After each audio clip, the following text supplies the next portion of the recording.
Assalamualaikum warahmatullahi wabarakatuh. Kembali lagi di pertemuan praktikum basis data. Untuk pertemuan kali ini saya buat dalam bentuk video karena untuk hari Kamis hari ini itu libur ya. Jadi semoga kalian menontonnya sampai habis karena ini nanti akan masuk di UTP juga. Balik lagi. Untuk pertemuan kali ini kita akan membahas tentang normalisasi database. Apa sih itu normalisasi database? Langsung saja ke pengertiannya. Untuk pengertian normalisasi sendiri, normalisasi merupakan pendekatan sistematis untuk meminimalkan redundansi data pada suatu database agar database tersebut dapat bekerja dengan optimal.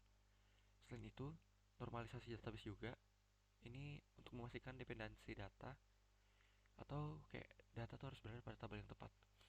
Nah, kalau secara gampangnya tuh gini, database itu kan dalam bentuk table tuh. Nah, jadi normalisasi itu uh, proses mengorganisasikan data dalam tabel-tabel yang sesuai dengan aturan-aturan tertentu. Nah, uh, table-table yang dimaksud tuh kayak gimana? Kayak misalnya kita memiliki dalam satu table ada dua ID gitu kan. Nah, itu kan belum normal misalnya kayak gitu kan. Itu harus dipisah kayak tiap-tiap table gitu loh. Tujuannya sendiri tuh untuk yang tadi saya bilang, mengurangi redundansi, terus untuk menghindari anomali data. Nah, anomali data sendiri pada saat ini uh, pada database management system atau pemrosesan database itu ada tiga macam. Yang pertama ada insert anomali. Insert anomali sendiri itu situasi di mana memungkinkan untuk memasukkan beberapa jenis data secara langsung di database. Uh, ini nih kayak misalnya kita pengen masukin data, tapi data tersebut udah ada, jadi kayak nggak bisa masuk gitu loh. Terus ada update anomali. Ini sendiri itu kayak data yang diubah tidak sesuai dengan yang kita inginkan gitu loh. Misalnya kita pengen ubah uh, nama, tapi nama tersebut ada di dua table gitu. Nah, namanya tuh kita pengen ubah satu aja. Nggak, pasti nggak bisa kan, soalnya datanya nyangkut di table yang satu lagi gitu. Jadi kayak malah keubah kedua gitu loh. Sama dengan delete juga. Kita pengen hapus salah satu, misalnya kita ingin hapus nama nama peserta, tapi nama peserta ada di dua table gitu. Kita pengen hapus di satu table aja. Nah, karena datanya ada yang nyangkut gitu, kayak ada foreign key-nya gitu, dia malah ikut kehapus juga si data nama peserta di table yang satu lagi gitu. Nah, jadi kayak gitulah. Terus di sini ada contoh tabel. Ini tabel pegawai perusahaan A. Ini nih contoh tabel yang belum dinormalisasi. Contoh tabel yang belum dinormalisasi itu gimana sih kak? Contohnya, ciri-cirinya tuh. Nah, ciri-cirinya di sini nih. Ada tabel yang kayak merge gitu. Maksudnya merge gitu gimana? Kan harusnya tuh table tuh harus kayak gini nih. Seperti nomor 2 nih. Satu-satu baris ini. Nah, ini lihat di sini. Satu jadi satu, ini nomornya Agus Agus. Bandar Lampungnya jadi satu juga. Harusnya di sini kayak satu Agus Bandar Lampung pemasaran. Terus di bawahnya tulis lagi satu Agus Bandar Lampung lagi gitu. Nggak boleh disingkat-singkat gitu. Kalau kayak gini nih contoh yang belum dinormalisasi. Nah, kita langsung saja ke contoh untuk menormalisasikan data table ya. Nah, di sini ada table yang belum dinormalisasikan.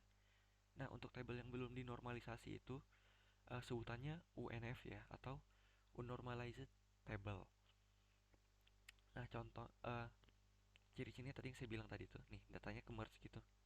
Ada data kosong kayak gini nih. Harusnya tuh sama kayak yang di atasnya itu. PC010 di sini juga harus tulis juga. Nggak boleh disingkat-singkat gitu. Harus ditulis satu-satu. Di sini kita punya atribut project code, project title, project manager, dan seterusnya ini ya. Ah, untuk menormalisasikannya tuh ada tiga tahap. Yang pertama ada first normal form, second normal form, dan third normal form. Nah, kita langsung saja ke first normal formnya dulu.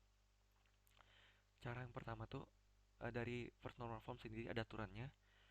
Aturannya tuh kita cek dulu, nama atributnya harus unik atau tidak boleh ada nama atribut yang double. Misalnya di sini nih, kita punya atribut ID project, project title satu, project title satu. Nah, ini kan sama nih titelnya, project title satu, project title satu. Kayak gini nih nggak boleh. Jadi tuh harusnya tuh kayak project title satu, terus yang keduanya project title 2. Jadi nama atributnya tuh nggak boleh sama, harus beda-beda gitu. Yang kedua, setiap atributnya harus memiliki nilai tunggal. Tidak boleh ada nilai double. Jadi nilai pada satu atribut tuh nggak boleh dua. Kayak ini nih. Di nama project nih kita punya pensiun sama salary. Nah ini nggak boleh dua nih. Dia harus dibuat jadi dua table, nggak boleh ditumpuk. Dalam satu atribut, dalam satu di dalam atribut nilainya tuh nggak boleh dua. Nah jadi harus dibuat kayak tadi nih. Tapi namanya juga nggak boleh sama. Harus dibuat jadi title 2 gitu. Nah kemudian eh yang ketiga, tidak ada repeating group. Nah, tidak ada repeating group atau baris yang di merge. Repeating group atau baris yang di merge sama kayak tadi yang saya bilang. Yang ini nih. Ada yang kosong nih. Bisa dilihat di sini nih. Project code, project title, project manager, dan project budget adalah kolom yang di merge. Kelihatan nih. Ada kosong-kosongnya tuh. Ini nggak boleh nih. Ini nih harus diisi sama yang di atasnya itu. Soalnya ini kayak disingkat gitu. Tapi kita harus nulisnya lebih rinci, jadi ditulis satu-satu. Walaupun sama emang kayak gitu. Tulis sama yang di atasnya. Misalnya ini yang tadi saya bilang kan, diisi sama ini diisi sama ini diisi sama ini, sama kayak di bawah juga ini. Kemudian setelah uh, rules tadi terpenuhi, nanti jadinya kayak gini nih. Nah, kan diisi lagi sama ini kan. Diisi gitu. Nah, setelah terisi, kita tentuin dulu nih kandidat mana yang akan jadi primary key-nya. Nah, primary key itu harus unik gitu. Nah, di sini uh, kita tentuinnya project code. Project code itu unik kan. Lihat aja dari code ini. Dia tuh harus unik gitu. Walaupun namanya sama ini, tapi kan sama nih. Memang benar sih. Dia menuliskan project code ininya. Primary key-nya yang ini. Sama. Tapi masih ada yang beda nanti di belakang itu. Terus project code tuh tidak bisa jadi primary key sendiri karena data project code-nya itu muncul lebih dari satu kali. Yang mana sih muncul dari satu kali? Yang ini nih. Kan ini 3 kali nih. Tapi sama semua nih. Nah ini kan sama semua nih. Project-project-projectnya nih. Nah untuk membedainnya gimana sih? Kita perlu namanya primary kedua atau bisa dibilang composite key, yaitu employee number yang ini. Nah jadi nanti pembedanya itu. Ini kan beda tuh jadinya kan. Ada yang bedanya. Nah setelah kita tentuin yang mana jadi primary key-nya. Oh masih ada satu lagi. Ini ada departemen number juga ya. Tapi nanti ini gabungnya ke employee number. Soalnya dia kayak bergantung gitu. Nanti saya jelaskan gimana. Setelah kita tentuin primary key-nya yang jadi yang utama sama yang kedua atau composite key-nya. Tapi kalau nggak ada composite key-nya nanti nggak apa-apa juga sebenarnya. Kalau ini beda-beda berarti nggak ada composite key-nya. Nggak apa-apa, kita cari lagi juga yang lain. Kemudian kalau udah jadi kayak gini, udah kita tentuin, kita masuk ke second normal form. Nah, di second normal form ini ada aturannya. Yang pertama aturannya sudah memenuhi dalam bentuk first normal form yang kayak ini nih. Udah memenuhi kan? Terus aturan kedua, semua atribut yang bukan primary key hanya boleh bergantung pada atribut primary key. Nah, kita bisa lihat di sini yang bukan primary key yang mana. Yang ini kita tentuin nanti dia bergantung kemana. Ini project title, project apa ini bergantung ke project code gitu saya nanti itu.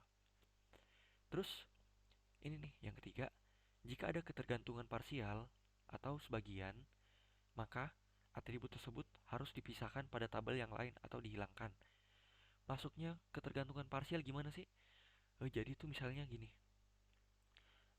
Di sini misalnya kita di sini nih, how rate tuh bergantung ke project code-nya sama employee number. Kayak dia bergantung pada semuanya gitu loh maksudnya. Jadi dia harus nyantol ke eh, kedua primary key-nya atau dihilangkan sama kayak gitu tuh maksudnya. Kemudian langsung saja di sini kita lakuin pemisahan table berdasarkan ketergantungan terhadap primary key. Nah, kita pisahin yang mana yang bergantung ke primary key-nya tadi, misalnya yang mana sih yang bergantung ke project code. Kita pisahin nanti, dibuat jadi table baru. Nah, kita cek nih yang mana yang bergantung sama primary key, project code atau employee number. Terus jika bergantung kepada kedua primary key atau yang tadi nih yang parsial itu, maka tetapkan di tabel utama. Tetapi jika hanya bergantung pada salah satu, pisahkan dan buat tabel baru. Kalau dia cuma bergantung pada salah satu, pisahin terus buat tabel baru. Nah, terus setelah jadi nanti seperti ini nih. Setelah kita pisahin, nah nanti kayak gini. Yang primary key pertama itu kan project code tadi. Kita pisahin nih, project title, project manager, project budget. Nah, cara nentuin yang mana sih bergantung tuh biasa kelihatan sih dari nama-namanya gitu. Nah, kayak gini. Terus yang kedua ini ada employee number, employee name, terus ada department name gitu. Nah, ini masih bentuk yang gini kan. Terus yang ketiga ada project code, employee number sama hour rate. Nah, karena hour rate ini bergantung ke duanya itu kan. Dari jam ini dia tergantung sama project code-nya ini. Kalau employee number yang ini sama project code ini pasti bergantungnya beda lagi gitu. Karena bergantungnya beda, jadi dia bergantung pada jadi parsial gitu dia. Nah, pasti nanti ada yang nanya gini, ini department number kenapa nggak dipisahin sih? Nah, dia karena masih kayak bergantung itu sama employee numbernya itu. Nanti ini dipisahin juga tuh, tapi di third normal form. Nah, jika sudah dibuat seperti ini, kita masuk ke third normal form. Apa sih aturannya untuk third normal form? Nah, tujuannya yang pertama jadi. Tujuannya itu untuk menghasilkan seluruh atribut atau field yang tidak berhubungan dengan primary key. Terus, bentuk normal form ini terpenuhi jika memenuhi bentuk second normal formnya kayak gini. Udah kayak gini bentukannya. Terus, tidak ada atribut non-primary key yang memiliki ketergantungan terhadap non-primary key yang lainnya. Nah, jadi kita cek lagi nih nanti. Tadi kan udah ada nih table project, kita cek eh masih ada nggak sih atribut yang non-primary key bergantung ke non-primary key lainnya. Project budget tergantung pada project code, project manager, project code juga, project title dia bergantung pada project code juga. Jadi dia udah jadi satu table, gak usah diubah lagi yang ini. Terus yang kedua nih ada table employee. Nah, di sini ada nih employee kan itu butuh, dari sini kita lihat sini. Dari composite yang kedua, kita buat table employee gitu kan. Eh, Nama employee pasti bergantung ke nomor employee gitu kan.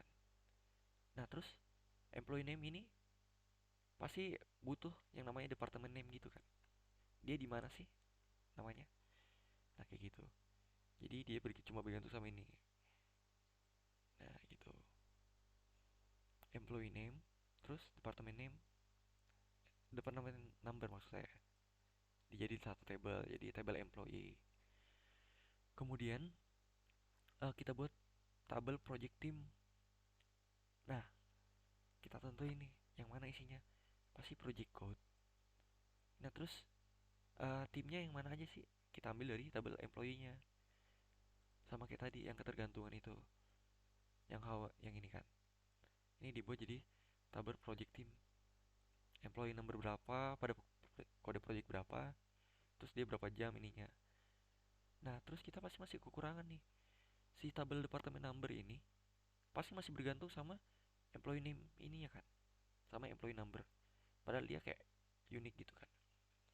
Jadi kita buat lagi jadi tabel departemen, kita buat jadi satu lagi. Nah, ini isinya departemen number sama departemen name dipisahin. Jadi di third normal form ini tidak ada lagi yang namanya atribut non primary key yang memiliki ketergantungan terhadap non primary non primary key yang lainnya gitu.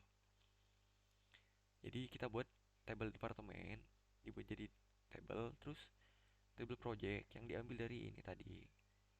Dicek lagi kan, ini dicek aja, masih tergantung nggak, kalau nggak berarti dia jadi tabel sendiri. Terus ada table employee, dari table employee dicek di ini nih. Departemen name bergantungnya kemana sih? Dia bergantung ke sini, departemen number atau uh, non primary key lainnya. Kalau di tabel yang ini dia belum jadi primary key. Nah, karena dia belum bergantung kan tadi nih, dia nggak tahu bergantung, dia bergantung ke departemen number.